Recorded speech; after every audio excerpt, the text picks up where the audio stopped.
আমরা এই জেটে ফ্লাই করতে চলেছি যার একটা ফ্লাইটের মূল্য হলো $5,00,000 আর আমরা $25,000 প্রাইভেট জেটেতেও ফ্লাই করব আর একটা $10,000 ফার্স্ট ক্লাস সিটেতেও আর একটা ব্লিনেও আরো অনেক কিছু। কিন্তু পৃথিবীর কিছু লাক্সারিয়াস প্লেনে যাত্রা করে কেমন লাগে সেটা দেখবার আগে আমরা পৃথিবীর সবথেকে সস্তা প্লেনে যাত্রা করব।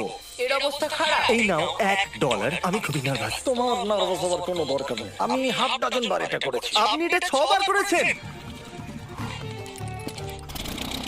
এর আওয়াজটা লং ওভার ইঞ্জিনের মতো কেন? পৃথিবীর সবথেকে সস্তা প্লেনে যাত্রা করার সময় এসে গেছে। আরে না, আরে না, ও মাই গড, ও না, আমরা অনেক জোরে যাচ্ছি ভাই। জিমি, এটা আমার একদমই সেফ মনে হচ্ছে না। ওর ক্যামেরাটা ও! ফাঁকা রাখছিল, একটুর জন্য বেঁচে গেল। তুমি সিট বেল্ট বেঁধেছো তো? আপনি আমাকে শুধু বাঁচিয়ে রাখার দিকে ফোকাস করুন। আমি চেষ্টা করছি। ঠিক আছে, ও এখন হাওয়াতে আছে। চ্যানেলটা আমি নিয়ে নেব। আমি আমার ফুটেজ পেয়ে গেছি।